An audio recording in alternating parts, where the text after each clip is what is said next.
My name is Ken, and I just finished building this enormous battery factory based on the Jedi Temple from Star Wars that uses all the bauxite and sulfur on the map to produce 4,170 batteries per minute.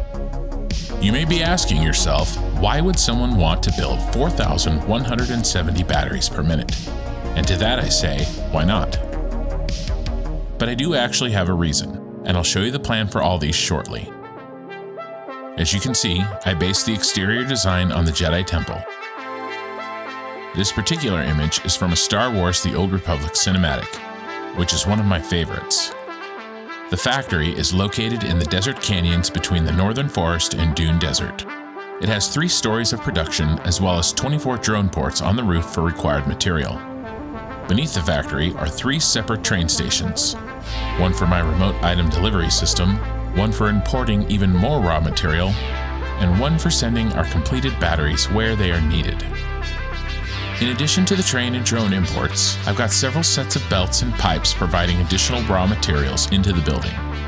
Much like the Super Star Destroyer factory, which can be found flying over the Spire coast, I designed the battery factory with modular blueprints.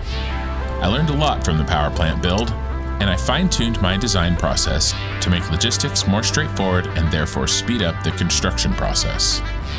Our production chain requires 3 blueprints, each of which have a specific task.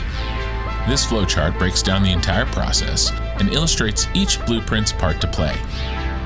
The flowchart comes from Satisfactory.tools.com, which I use to plan all the factories in my playthrough. Blueprint A takes the inputs of bauxite, water, and petroleum coke, which we drone over from the Super Star Destroyer, to create our aluminum scrap. The blueprint uses 2 alternate recipes, sloppy alumina and electrode aluminum scrap. As many Satisfactory players know, automating aluminum creates a water byproduct that can be challenging to handle.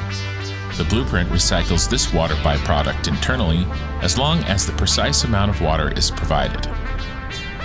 To help ensure the blueprint is supplied quickly and efficiently, I also designed an input-output bus blueprint to go with it.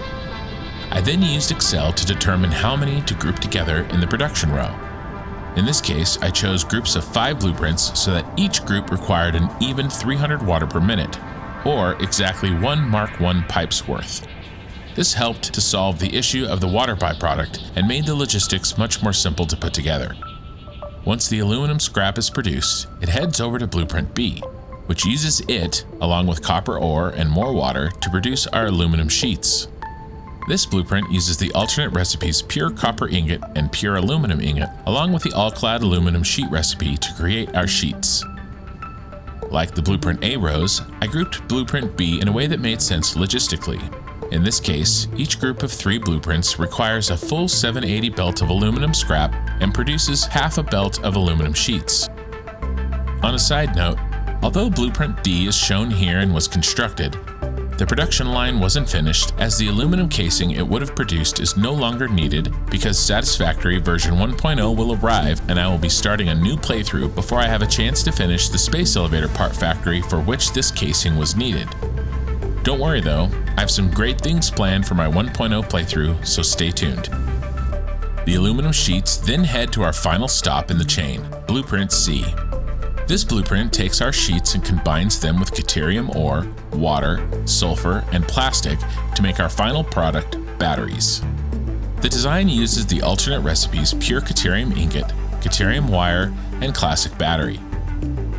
Like A and B, special attention was used in deciding how many blueprints were to be grouped, and in this case, it was 13 together.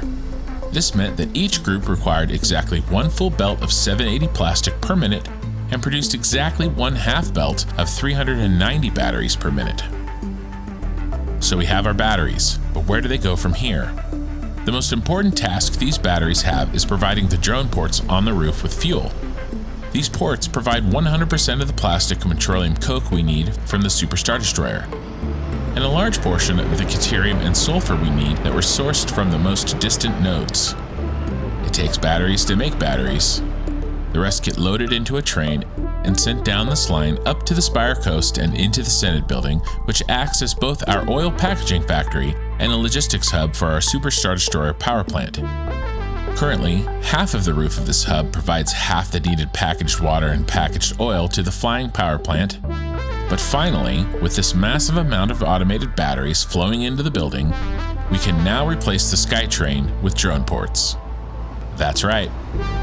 I'm going to fill this roof with drone ports and send 31,200 packaged water and 10,500 packaged oil to the Super Star Destroyer, all with drones. This will allow the ship to be fully disconnected from the land except for a single solitary power line. Plus, all the drones zipping around this massive ship will just look badass. Truly Star Wars and Satisfactory. Setting up these ports and the logistics that go with them is the last task for this playthrough. I'll have time before 1.0 launches in September. We'll also be doing plenty of troubleshooting to get the efficiency of these mega factories as close to 100% as possible. For a more detailed overview of how the packaged water factory, packaged oil factory, and power plant work together, check out this video. Thank you for watching, and I'll see you in the next one.